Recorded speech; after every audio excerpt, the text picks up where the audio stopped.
panel of highly successful women in technology, but also some wonderful human beings who I know personally, and I want to thank you all for coming to join us. I reached out to Pamela Fusco, who I know for many years, and I said, hey, can you put together this awesome panel? And you did it. Well, you helped with it. Well, behind every great woman, as you know, I can. All right, so Pamela Fusco is an accomplished professional and over 29 years of experience in information security and internationally recognized as an industry expert. Her background and expertise expand globally, encompassing numerous facets of enterprise business, defense, intelligence, privacy, academia, forensics, and international relations. Now, I've shortened all these bios. There's much more about all these women on our website, but for the sake of time, I've condensed them all.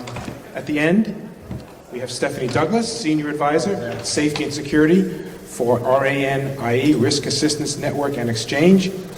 Utilizing her law enforcement and intelligence background in government, as well as her private sector experience, Ms. Douglas works with clients to provide counsel and direction on enterprise-wide security and risk issues. Her previous positions include Senior Director of Corporate Security, Pacific Gas and Electric. While at PG&E, she led the technology and refresh of physical security systems and enhancements of critical infrastructure projects. Prior to her time at PG&E, she served with the Federal Bureau of Investigation, known mainly as FBI. And any of you interested in exploring that can see her later. Andrea Hoy, who's right here in the middle. Many of you know her as the president of ISSA International, but she's also the president, founder, and virtual CISO CRO of Andrea Hoy and Associates. Created the first CISO boot camp to train and mentor information security professionals on corporate politics and finance issues, as well as information security planning and how to be a CISO. She coined the term virtual CISO and was the first virtual CISO in the industry to provide Fortune 20 CISO CSO services to small businesses, to large enterprises needing high-level strategic and governance, risk, compliance expertise. Cheryl Santor, the lovely lady with the glasses. But Cheryl is over 28 years in the field of information technology, and the first part of her career spent in the financial field. Cheryl Santor has experience with every aspect of information technology. Associating with Metropolitan 13 years ago has exposed her to SCADA and process control systems, bringing a new aspect to her information technology skills.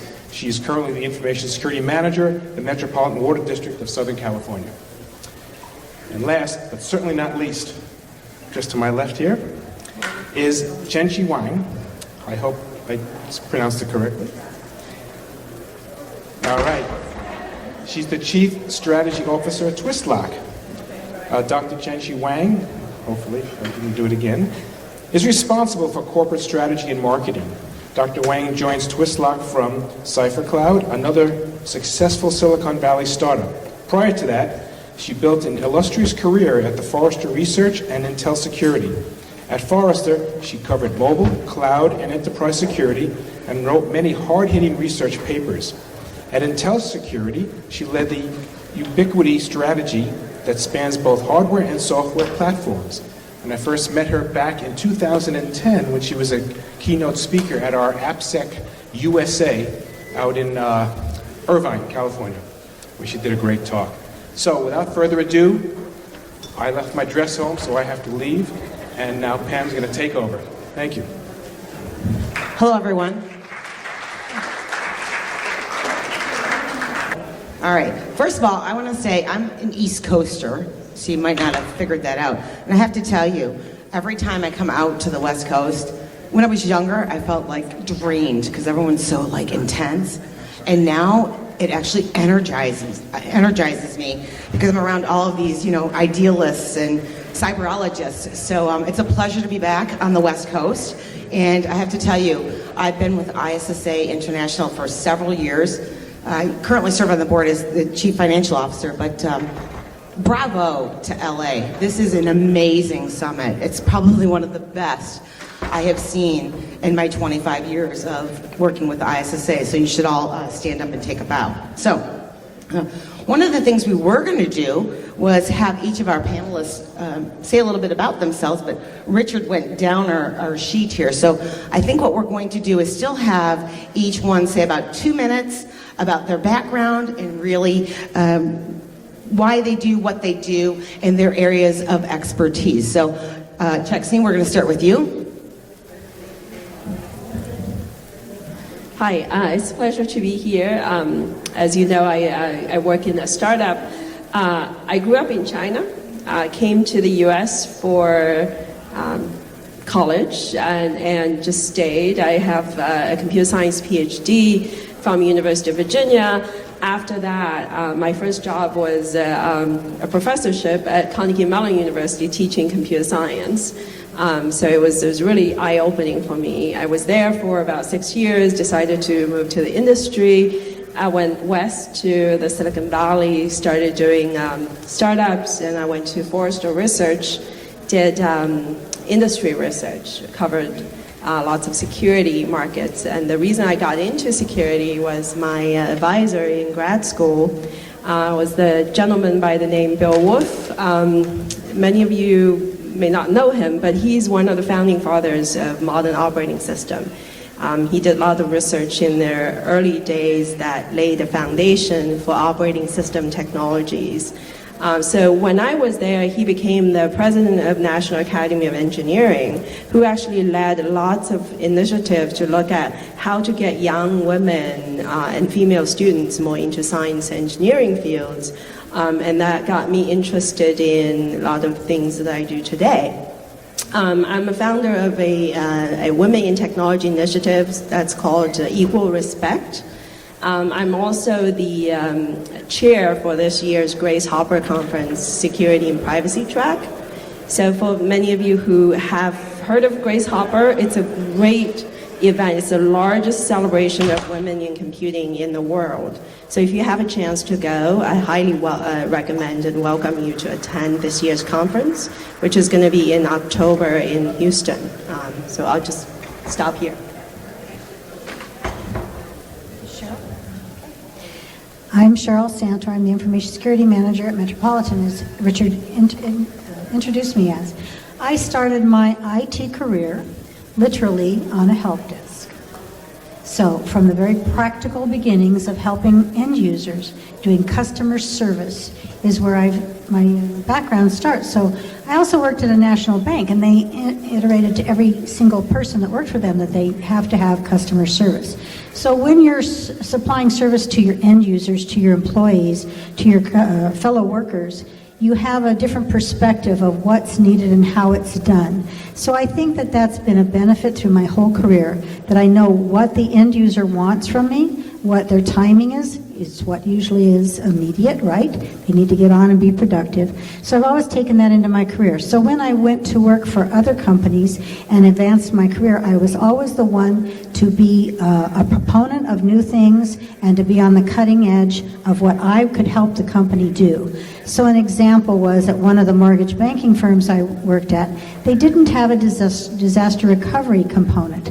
And I had just come from a major insurance company, and I said, well, your information is just as important as an insurance company. It's mortgage information. So I put into place a disaster recovery initiative, and I ran that for many years. In fact, I saved that company twice from disaster. So those are the types of things that you do when you want to build your career. Find an opportunity, get involved with it, and advance what you provide to your management and your peers to show them what can be done. So I've done everything from pull wire through a network wall to climbing under floors and doing things to set up a data center, everything that you can think of in the IT world. So I went into security. 2 minutes, honey. Okay, and that's, okay, all right, I'll give it to who? So anyway, I encourage everybody to do that, to take advantage of what opportunities you have. And I do want to say that I appreciate all the men in the audience, understanding about where we come from. That's also important. Hi, I'm Stephanie Douglas. I am currently serving as a senior advisor for safety and security for an organization called Risk Assistance Network and Exchange, RAIN. And we basically provide information and advisory services around all different kinds of risk, including cybersecurity and security and safety, which I lead. My background is for almost 25 years, I was with the FBI. I actually led the San Francisco field office of the FBI for 3.5 years before I returned to Washington, D.C., where I spent a huge amount of time in my career. And my final year was Executive Assistant Director for National Security. So I come from a cybersecurity perspective a little bit different, especially from some of the ladies up here who have they're very, very proficient technically. I was kind of brought up in the cyber risk area, especially as it related to national security risk and threats. And so I kind of bring a different perspective to it from that angle, just from a policy perspective and a more kind of a nation state actor perspective as well. So I'm excited to be here, and I look forward to hearing some of your questions. Okay, I gave up one of my minutes to Cheryl. So, there's a lot out there on LinkedIn, so I'm not going to bore you with any of that. I think the key thing here, though, so when you have questions, is that from a background perspective, I started off not in computer science. I always did it as a hobby. I loved creating computers, making my own computers, making them go faster, making them do whatever I wanted them to do, because what was coming from the manufacturer wasn't cutting it for me. So that's how I learned computers. I also didn't like that when I was working on the Olympics had computers that were running, doing things, and I'm sitting there going, why is this in the open? Why is this all available to anybody?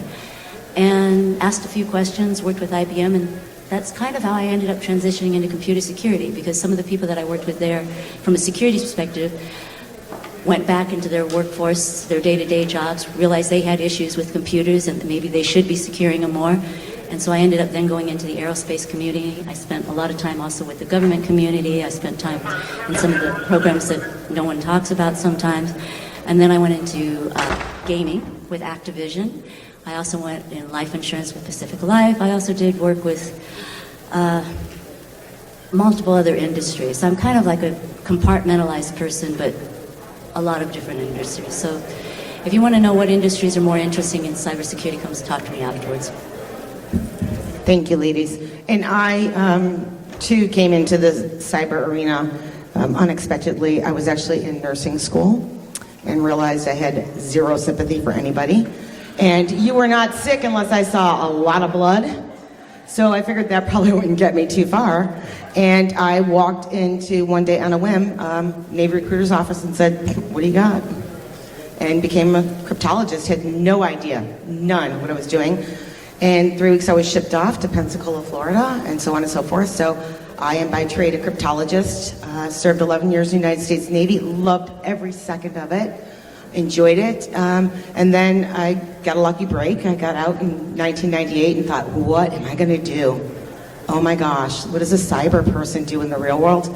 .com started. So I think I've been very blessed. I started with a company called Digex, which some of you may or may not know, which was one of the first cloud movements, and we flipped that and sold that to Verizon. And then I did drugs, I went to Merck Pharmaceutical. Then I did money, I went to Citigroup, so drugs and money.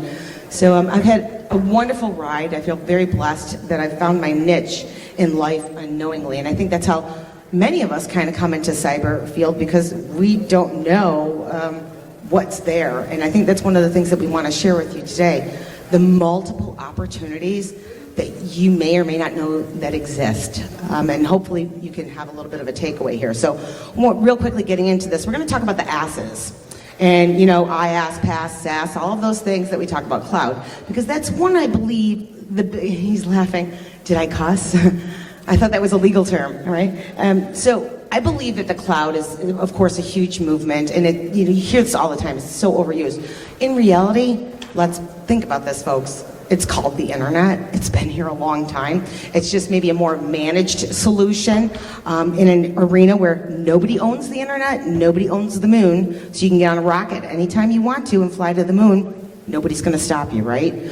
So same if you have a rocket. Same thing with the internet. And I think that's why we're in this paradigm that we're in today. So one of the things we want to talk to our panelists about, because some of us, except for Chexney, have been in the industry a long time, but she's got 30 years of experience in her head. And we want to kind of just ask, how has the industry changed in the last 2 decades, both from a perspective of technology, business, and then how has it changed you as a professional? How have you had to morph your skills, your careers, your ins and outs to keep up with all this? And maybe a big tipping point, what caused something big to tip? Was it Slammer, Blaster, Code Red, NIMDA? Was it Steve Jobs? Who knows, right? So I think I would like to start at the end, Stephanie. Do you guys have a mic? Oh. I'm an ops girl. Thanks. So obviously, I think everyone would agree in 20 years the industry has incredibly changed. Just the scope of our dependence upon our connected devices has grown significantly. If you think about, what is typically called the Internet of Things, everything that you own, every device that you have is connected to the internet, whether it's your programmable coffee maker, your thermostat at home. You can start your car now from your phone. You can do your banking. You can Apple Pay, PayPal, ever how many different forms of digital currency. There's been a huge growth and expansion of our dependence upon any kind of tool associated with the internet. And then if you look at people now who have access to easy connectivity, easy information, money, in places that they never, ever would have had access to that. If you go to the most remote parts of Africa, they are using their phones to buy and sell things. And it's an incredible revolution because it brings people to the marketplace that never would have had that ability to do that. But with that, it just expands the infrastructure of what all the different things are that need to be protected. And it also just builds and fosters an environment that people take advantage of. And we've seen it just with the advent and the continual evolution of criminal enterprises that we have to protect ourselves from, of hackers, of nation states that are trying to acquire personal information, of utilizing everything from photos that are stored on the cloud to use them against you, whether you're a celebrity or not. I think it has been a holistic and dramatic change to the entire globe on how many different things are connected, and now the big challenge is how do we catch up with everything that's already out there? Excellent. So was the tipping point for you then maybe the accessibility and the availability and the ease of use that kind of pushed us over the top to go, whoa, this stuff is getting really big? I think also our dependence that we are so dependent on. Thank you. Cheryl? So having come from a mainframe era that was a time slice of computing in our environments, if you wanted to have access on a mainframe, you had to request that, and you might got a slice of time of 15 minutes. Well, now it's 24/7, right? Everybody wants to connect anywhere, any place with whatever it is. So going from being at work in front of a desk using systems, now you can do this anywhere you are in the world and connecting to those systems. The complexity is so much greater. Obviously, we all know that. So how do I keep involved with that? I believe that being Actually, the question is, what were your tipping points? Oh, You're the tipping getting points. ahead, yeah. Okay. So I think the last tipping point I had was when our organization wanted to do mobility and to connect to our internal systems. So that was key to me to see that I need to look at more things that are available. Unfortunately, a lot of this technology is put in place before the security mechanisms are there. And that's always been an uphill battle for the security professionals, such as when wireless access points were put out. Everybody was putting one up at work, right? And you were taking them down as fast as they were putting up. Until you got managed resources, those were insecure systems in our network.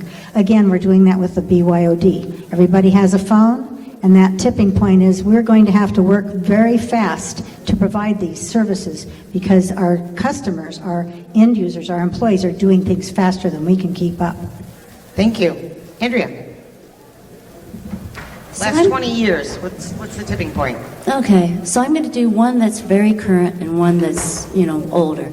I think real current day, present day, I would have to say a tipping point that we're actually going through right now in security is security versus privacy, right? Stephanie brought up the mobility. Cheryl here brought up BYOD. Think about those two in combination. What do you have? Mobilized, deployed personal devices with sensitive information. And again, it's that thing of, okay, do I feel comfortable with this? I mean, yes, this gives me the convenience of being able to say, Google, tell me where the ISSA LA Security Summit's being held. And immediately my phone turns around and talks back to me. But what happens if that speaker and that technology are automatically turned on by somebody remotely? How comfortable am I with that? Then I may not be so comfortable with that. Or how comfortable am I when Google turns around and tells me, oh, you have to leave the airport now. You only have 1 hour to get to your next appointment, or you're not going to make it on time with traffic because there's an accident on the 405. Am I really happy about that, or am I not so happy that it actually looked at my calendar and knew I had an appointment and where I needed to be, and it also knew the location of where I was at that present time? So that's, I think, one of the current tipping points that we're at right now is this privacy versus security. And we're also seeing it in the law, too, right? So from a compliance perspective, we're being asked by our companies, okay, do the right thing. Give us the standards and the policies and procedures that are going to make us go forward in the future. And yet we're finding in some ways, in some respects, the privacy laws that we're having to meet don't match and don't line up with the security regulations, right? From a security perspective, if we're challenged with doing forensics, we want as many audit trails we can get our hands on. We want to know exactly who touched our network, where they touched our network from, and what they were doing. But from a privacy perspective, somebody may say, well, you don't really need to know why I was connecting and exactly where I was connecting, that I was connecting from the home at exactly this latitude and longitude. Did you really need to know that? Or So privacy and security privacy versus security, paradigms. I think, is a paradigm is one of the. We tend to talk a tipping lot points. as women. Yes, just we do. trying to help everybody. And then I think from the long-term perspective, the further one down the line is, I look around this room and I am so happy to see so many women now in security. And I really think we have met a challenge by finally getting a lot of women into technology. I mean, I actually can go to the restroom now and actually see other people in the restroom at a security conference. That didn't Yeah, we used have to wait be in that line way. now. It does suck. I still have pictures from DEF CON where there was no one in the restroom. And I waited 5 minutes and there was still no one in the restroom. Thank you. Okay.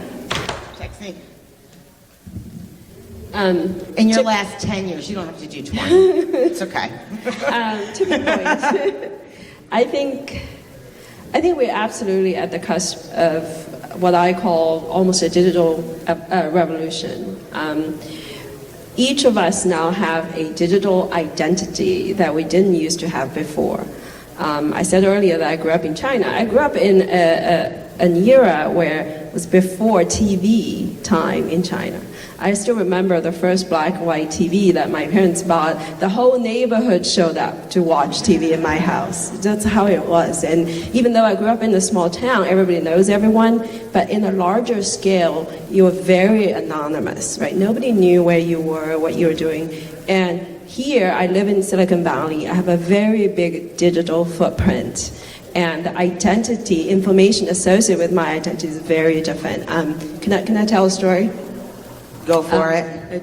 You're the youngest. Okay, so I live in Silicon Valley. I live a very sort of a Silicon Valley lifestyle. I have a car that has an IP address and has a 17-inch screen in a car.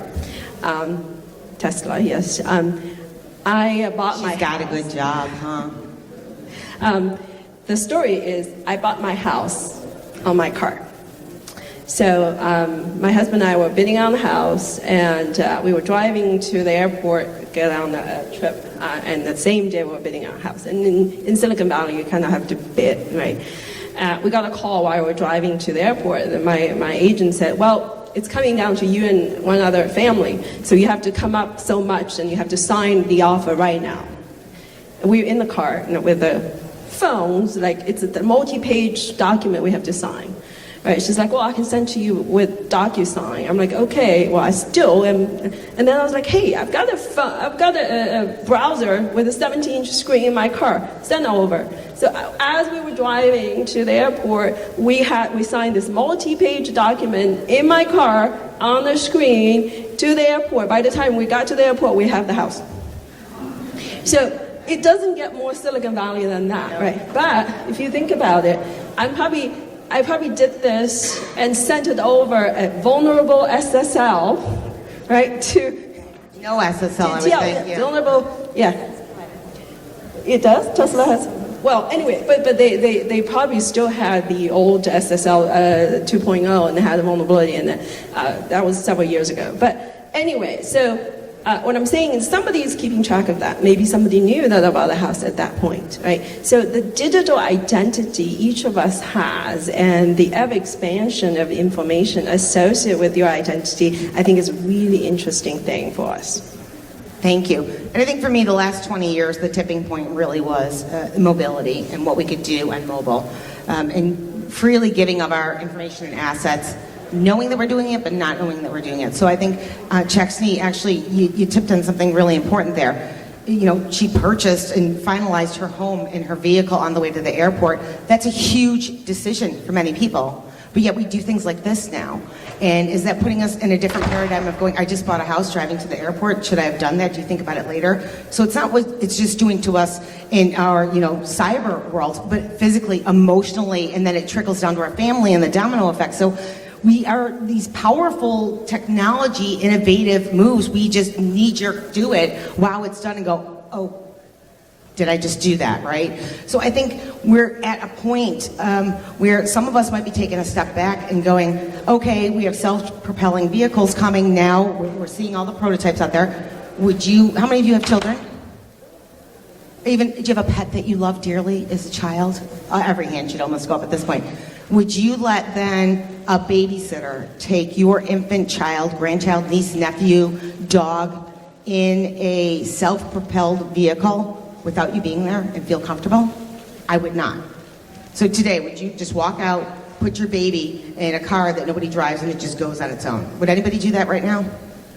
No. So there are things that we take advantage of, but in a year, someone will do that, right? So this is how we're all evolving and changing. And I think from the technology perspective, big business doesn't drive the internet, folks. And I don't know if you do or don't know this, but 90% of what's out there is us, consumers. My mother, my father, my brother, my sister, my niece, my nephew. That's what's on the internet. And that's why we are doing what we're doing and running in the circle, because we don't know a 5-year-old from a 50-year-old. So the next 5 to 10 years, let's hope that we can identify who you are with non-repudiation. It is you and only you, and can be no one else. And I think that maybe that's where we're going, hopefully down the road. So great stories. I think the next one that we want to talk about quickly is kind of get a feel for your gut, like what you believe. So one of the things I like to ask folks is, turning over a rock and finding nothing is what to you? And I'll help you. Turning over a rock and finding nothing to me is an opportunity. It is success. The rock is turned over, nothing there, move on to the next thing. So if you could just finish the statement for yourselves, turning over the rock and finding nothing means what to you? Is it a failure? Is it time wasted? What do you think? To me, a knee-jerk reaction is disappointment, but then I agree with you. Immediately after that is one less rock to flip now. So we can move on to the next Or one. throw at somebody, right? Andrea? I personally love collecting rocks, so if I didn't find anything underneath it, I'd probably tumble it, see what I could make out of it, because I always think from an entrepreneurial perspective. I look at everything as, okay, what is it that's missing from here, and why is it missing, and is it something that can be created into something better? So I don't think of it as rocks, I think of it as lemons to make lemonade. So if I find something that's either missing or not available, I make an opportunity out of that. I recently had a vulnerability at my company, and I'm using that to get some more funding. That's always good for me. So let's make that work. Excellent. I would say there's always something under the rock. But you carried a gun for a long time, so it didn't matter, right? Yeah, so I mean, it's just a matter of what coming to terms with the reality of what it is. It may not be what you expect or what you fully appreciate, but there's always something under there. Great, thank you. Another point that, we've been in this, ladies, I think if we add up the numbers here, we're probably in this career together close to 100 years, right? So there's a lot of experience here, and there's probably 1,000 years of experience in the room. And one of the things I've found throughout my years of being in the cyber arena is if you want to be ethical and moral, it can hurt you sometimes. It can backfire, and to take that road less traveled. So I think one of the things that I have struggled with time and again in some of my positions is when you love the work you do but feel alone. And I'm sure some of you have been in that position before. What do you do? Who do you reach out to? And I can just tell you, being the first chief information security officer at a 100-year-old pharmaceutical company, I was alone. Lots of drugs at my disposal, but I was alone. And no one understood what security was or why I was there and things like that. So really, I struggled with that. It was probably one of the greatest times of my life from learning, just, digging in, but one of the hardest. So as we move up the ladder, does anybody have any words of wisdom on, have you ever felt, you probably haven't, because there's a lot of FBI agents around but maybe you have. Oh, I'm sorry. I think it goes to the importance of peer relationships. I mean, you'll hear a lot of people, especially with other women, talk about mentoring, which I do think is very, very important, but I think it is incredibly important to develop good peer relationships, whether it's through industry associations, whether it's in your own departments or in your own company. They don't necessarily need to be, specific to your job role, but you need good peer relationships, and because they will support you regardless of what your job is. Excellent. Yes, I agree. All your organizations are very good. Also, your family members and your friends. You're not going to talk business with them, but they are a detox method. You don't have to tell all your stories out of work, because I never do. But I also think that that's kind of an escape mechanism. You can enjoy their company and downtime, let's say. But what I find at work is that nobody is going to respect you if you don't continually keep that same integrity, whatever that is you've outlined with your people. I know at one time in my organization I heard a rumor that I was called Dr. No. So I had to work on making a different presence to people. And what I did is I started talking about who was actually behind some of the policies that we are putting in place. And everybody thinks it's always the information security team, correct? Well, no, a lot of times it's senior management, and they're dictating what has to happen, or the legal department. They're dictating what has to happen. So when people would ask me questions, I'd give them the whole story. It is a corporate decision to do these things. It's not information security. So you have to lay out your outline and your plan of what you think is, what your integrity means. It means putting things in place that the company itself wants to see in place. Excellent. So I agree with both the ladies before me, but one thing, one of the reasons that I got involved with ISSA, and I know a lot of you here are members, is because it gave another secondary area where I could get peers. People that were going through the same struggles I was. I could always find somebody that was at the same level of looking at a new job, looking at a different position, looking at a different industry. I could always get someone within ISSA to talk to, and it was so nice to be able to reach out to these people. And the other thing is the friendship and the camaraderie that comes from that. I mean, it's an association versus at work you still have the issue of those people might be concerned or afraid of who else to talk to in the work, and they might be concerned it might affect their job if they can't afford to leave the job, especially if it's an ethical issue. I mean, let's say it's something where it's affecting your whole security department. So you may be afraid to talk to somebody else in your company, and that's when belonging to an association where you can talk to other people that go through these same struggles of ethical behavior are there for you. One of the things we've set up at ISSA as part of our core values is integrity, excellence, and respect. And I really truly believe that is some good criteria for us to live through as practitioners. Thank you, Andrea. Yeah, I was going to agree with that. I think having a network both inside your company and externally is extremely important, where you can reach out to peers that may not be going through exactly the same struggle, but have a little bit more independent view on things to help you and to boost whatever the challenge you're going through. I'm going to tell another story. So She's got a 6-year-old, so she's used to telling these stories. Tell stories, 6-year-old. Yes, and so several years ago, a few years ago, I was working for this company. I'm not going to name the name. It's a good company, but I had difference with my boss.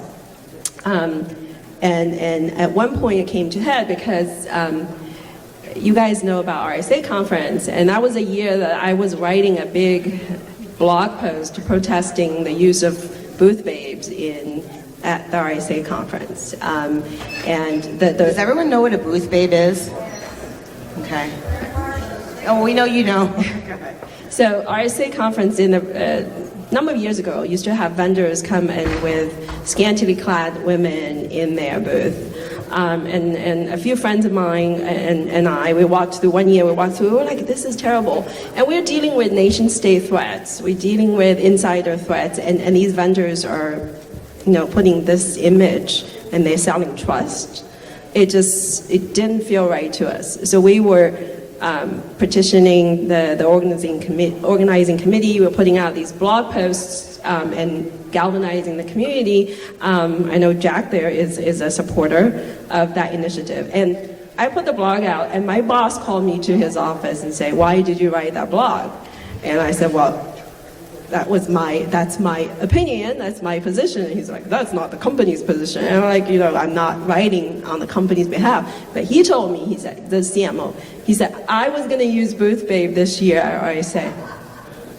So I laid down a resignation letter right there on his table. I said, "I am not working here if you're going to use Booth Babe." And I was not afraid of losing my job because I know the minute, if I need to, I can call 30 of my friends in the security industry to support me. They will call my CEO and tell him that what an asset I am, and they will be sorry to lose me. And that is the external network that does it for you. That's okay.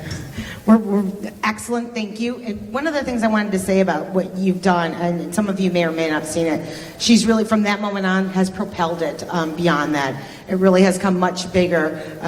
What we're talking about is, moving from the booth babes to getting our T-shirts at RSA. But I think one of the realities is that you took the ethical and moral stance, and were not afraid of the repercussions because you, I think, maybe knew in the background, you had a whole tassel of people that would support you because of your ethics and your integrity, and you were known in the industry. But on the other side of that, in reality, I think at that point, maybe did you know that was your tipping point? I use this tipping point thing, that you wanted to leave that company soon because you felt that instant stab, like you had to defend it. So that's important. And I know, Andrew, you want to say something. We're running out of time. I wanted to get to one more question before we do that. These are just some snippets about leadership, if you will. The last question, and then I'm going to try and open it up, is you're all senior in your field, and we have to interview people for positions in our company.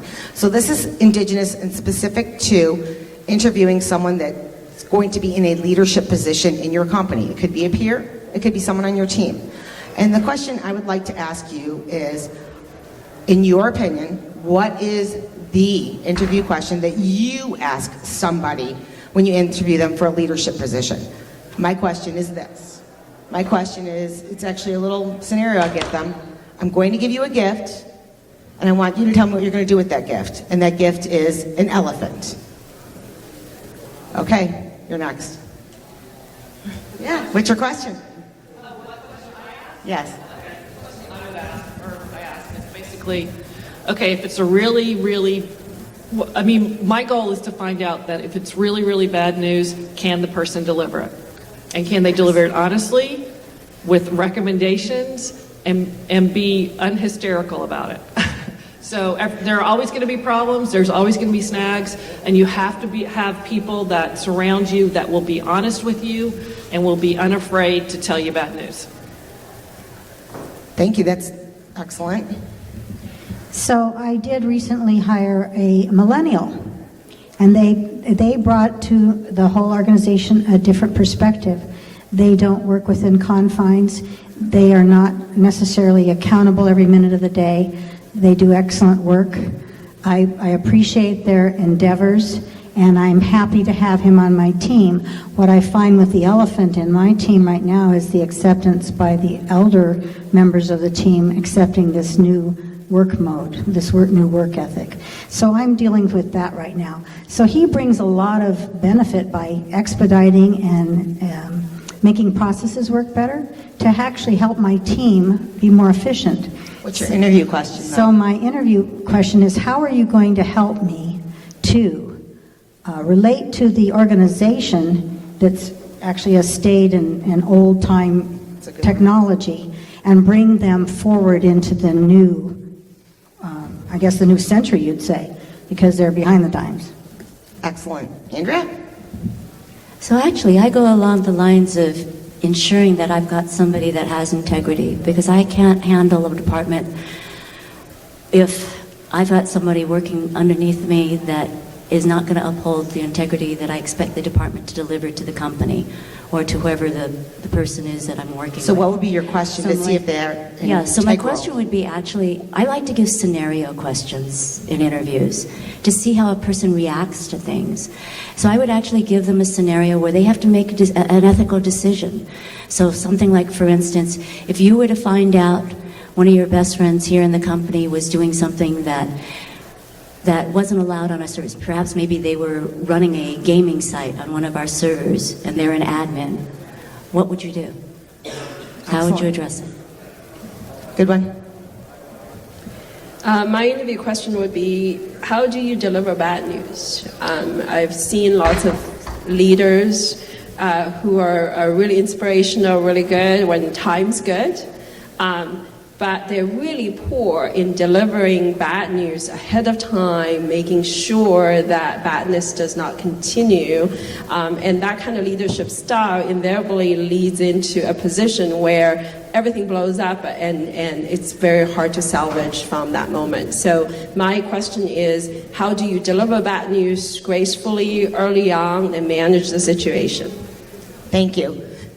And my elephant story is real quick. It's about leadership. So I give you an elephant. I could give you a dog. I could give you a cat. I could give you a snake. And the question really is to prompt, how do you respond to challenging situations? You say, oh, no, thanks, I don't want it, which to me is, okay, they don't want the bigger challenge. Or is it, geez, thanks, gracious gift, I love it. Let me just figure out what to do with this elephant for a couple of months until I find it a good home because I live in an apartment, right? So really, what are you going to do with this big elephant? And the stories I have gotten through the years really do, I have to tell you, I've been about 99.9% spot on with that one question of hiring or not hiring, believe it or not. Some of the answers, I'll kill it and pull its tusk out and just crazy stuff, right? But in reality, it does set the stage for many things. We have a question over here. All right. Given the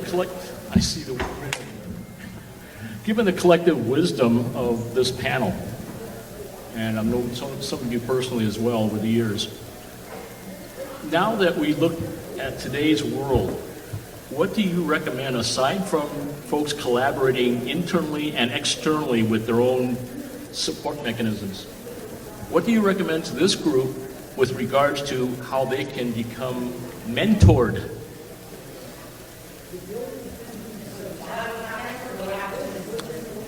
I'm talking about how people find opportunity to be mentored. So let me see here. I think everyone can answer that. Well, why don't you start with the work you've been working on, right? The stance that you took with, No More Booth Babes, because that really is kind of a mentor thing. But there are a lot of programs. So I'll let the panelists. So thank you for mentioning that. The effort we started by petitioning RSA to get rid of booth babes actually happened. 2015, RSA amended its code of conduct. So there's no more booth babes, at least according to the dress code. So the conference now is much more professional, much more inclusive. So very happy for that. And Following that effort, we have a Facebook group called Equal Respect. I welcome all of you to join. We have junior women, we have senior women, there's several hundred people in the group, and we post articles all the time, we post questions, and if you are going to a conference, you want to give a talk, you want to practice your talk, you can find a panel of senior women helping you, and men. And if you have a career-related question, you can pose a question to the group. We actually are going to start a study. A nonprofit organization in Washington, D.C. is helping me. We're going to start a study on looking at what make women choose science and engineering fields, what in their background, if anything, that we can extract, push them that direction versus others, and what can we teach our next generation leaders. So I'm just going to share that. And my contact information is chenxi@twistlock.com. Chenxi is CHENXI. If you're interested in participating in that study, please send me an email and I will contact you. Thank you. And mentorship is available with that, I assume? Sorry.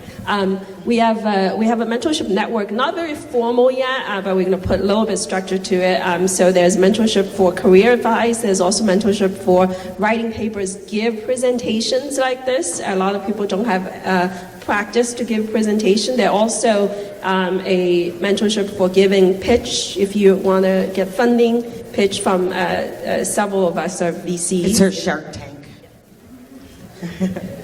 Richard's giving me the nod, so you got to make this 30 seconds or less, Andrea. Go for it. I saw Dora had a question. It's actually, it's on the, her bio's on the website, but if you want, I can put it in the deck when I send it out. Great. We'll make sure you get it. I was just going to add that ISSA also has a mentorship program, and we also have hangouts that you can go to, that you can get together with like people from the same area of your professional careers, same timeline of your professional career, and meet up with them and talk to them and share experiences and find out the answers to some of the questions you might have very easily without feeling any kind of animosity whatsoever. Thank you, Andrea. So I also belong to ISSA. They have an academic relations, and we're hitting all the colleges and trying to get them involved. Dr. Dan Manson has some programs also out there for young people to be mentored and to do some red team, blue team activities in the information security world. And Cal Poly Pomona is a school of excellence. I heard Andrea early mention the Women in Technology at the ISSA. All of these are efforts that are being done right now to get young people and women involved.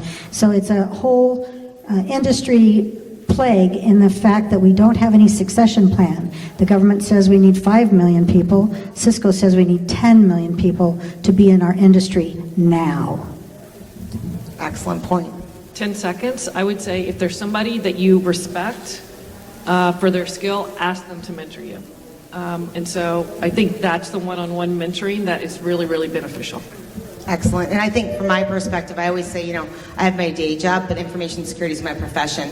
If you run into anybody like that isn't just tied to their day job, I didn't get to where I am in my career, and blessed as I am, and I think I can speak for some of these ladies too, without being involved in those extracurricular activities like the ISSA, like the Cloud Security Alliance. So really, if you start out with that, you're going to find a whole plethora of people that want to be somewhere and are available for mentorship. Because as we know, the little rule of thumb is volunteers can win a war because they choose to be in it.